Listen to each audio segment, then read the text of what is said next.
Hey there, you beautiful people, Kai here, and today I'm going to tell you how I have no experience, but I am starting a glamp site. That's right down here over my left shoulder, I'm going to start a glamp site, and it's completely raw land, completely overgrown with like 10 to 12 foot blackberry bushes and brush, and I need to clear that out today, which I started with only $500, and hopefully at the end of this project, after $40,000, it's going to make me $50,000 to $60,000 every single year, on top of the bamboo farm, the shipping container rental, and then obviously I have a rental inside the main house. Now if that interests you, I know only about 15% of you guys are actually subscribed to the channel already, so make sure you hit the subscribe button, and if you guys want to trigger that YouTube algorithm, make sure you hit that thumbs up button. But for right now, let's get down to the job site where I'm going to show you how I'm turning raw land into a glamp site. That's right, a glamorous camping site. I never really thought about what glamping stands for. Luxury camping. It's basically what I'm going to be putting down there. Let's go check it out.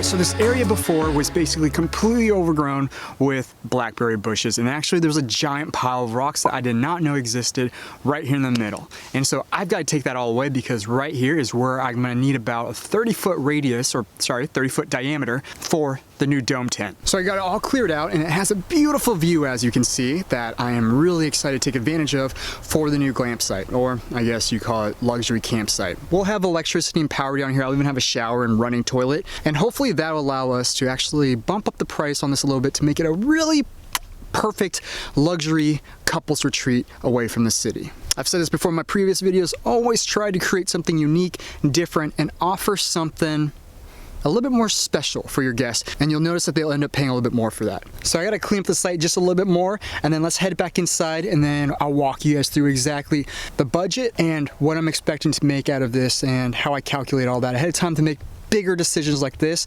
before just jumping in and spending $40,000, $50,000 cash. Let's go.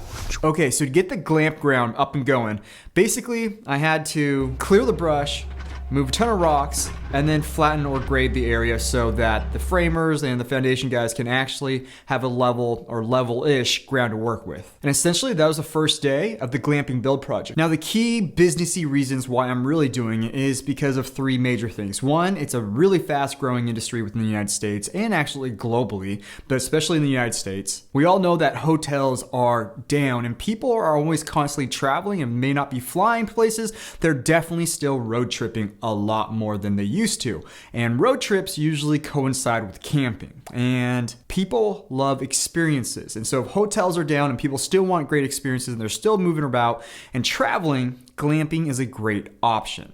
Now, aside from all of that, I also love the numbers behind it. Now, like I said, I just got started, excavated the land for about $500-$600, but realistically, the whole project is gonna cost me in the range of $45,000 to $50,000. Now, I know that sounds like a lot of money up front, which it definitely is.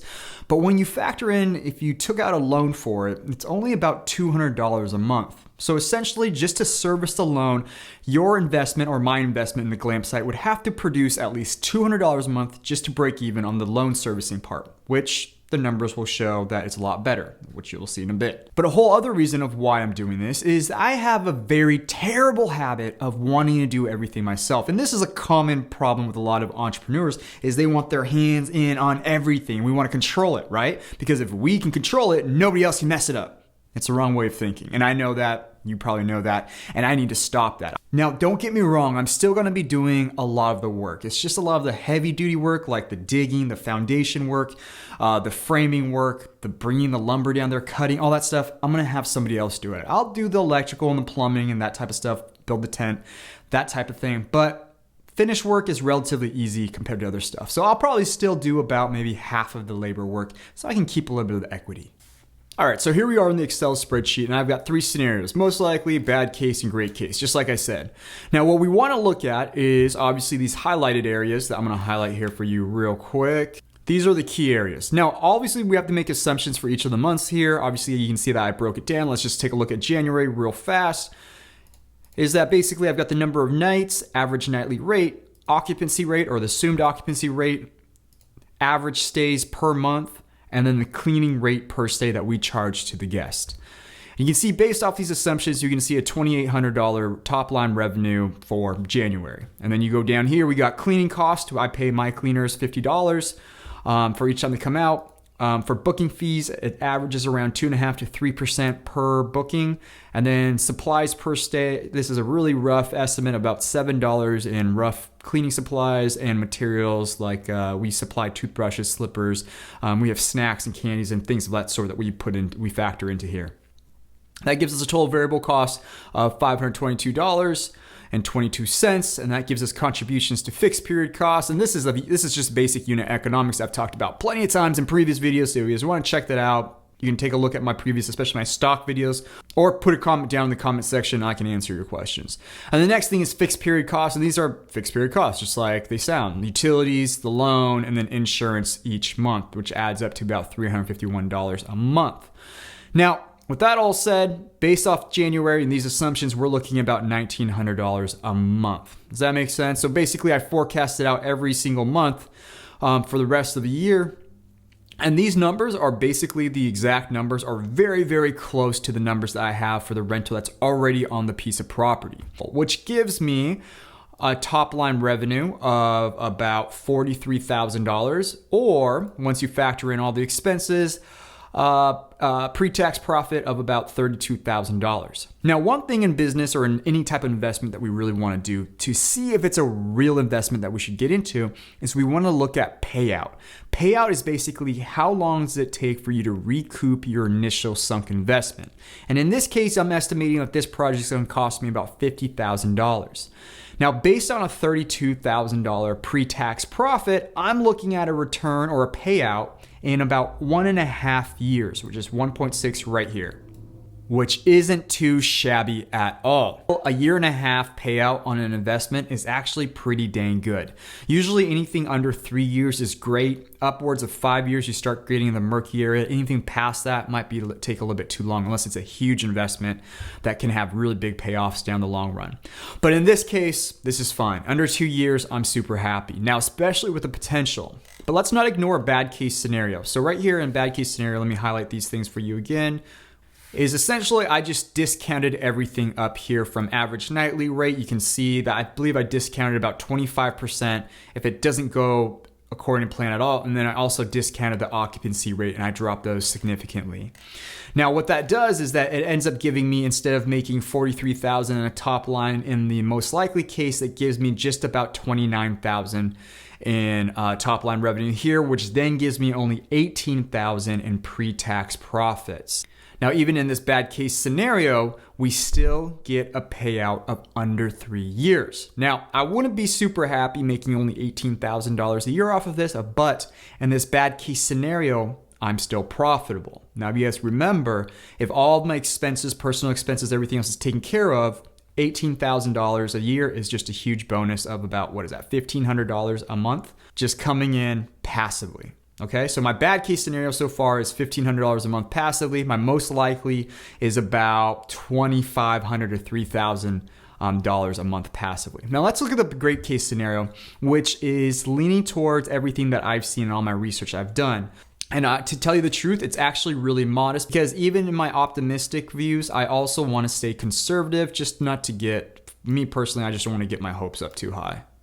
So my great case scenario, I bumped up all the average nightly rates and also obviously with the occupancy rates. And you can start to see here that it actually starts going through the roof pretty good. About 58,000, just shy of 60,000 a year off of one unit. And then at the end of the year, I'll be having a pre-tax profit of 46,000, which basically pays for itself, or pays for the sunk investment in just a little over a year.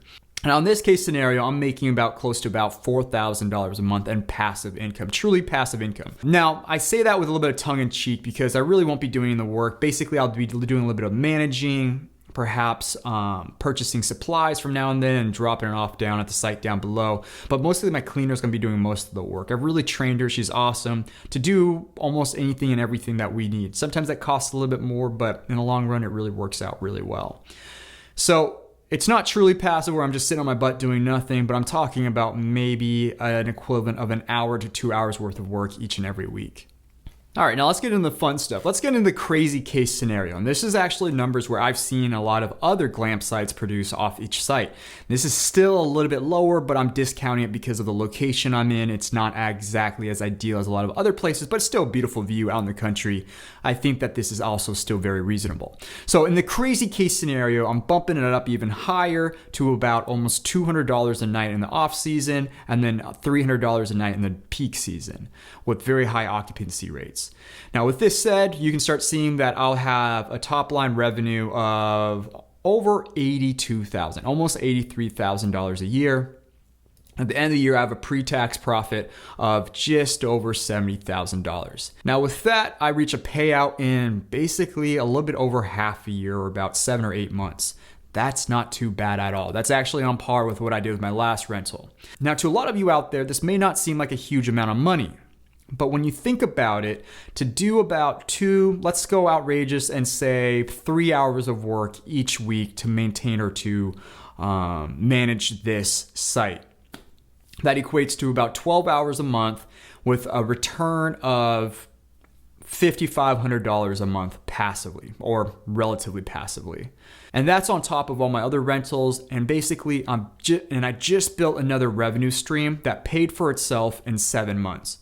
And so once this investment pays for itself, I basically have a freestanding structure that increased the value of my property, and every single month it's just spitting off cash between the $5,000 to $6,000 range in this crazy case scenario. And even if it does resort back to this scenario, the bad case scenario, it's already paid for itself and it's still giving me between $1,000 and $1,500 a month. So the numbers look pretty darn good, right? All relatively speaking, spending $50,000 now to making an estimated $200,000 plus in the next 5 years and increase the equity of the property is a winning situation. If you want to keep up with me as I build out this bad boy, subscribe to the channel and hit that bell button to stay up to date, because for some reason, if you don't hit that bell, you won't see my future videos as I release them. I know, weird. I'm still doing 60 to 90 minute consultations if you're interested in real estate, short-term rentals, and now glamping. Hit me up down below to set something up. I love you all. Thanks for watching. Kai out.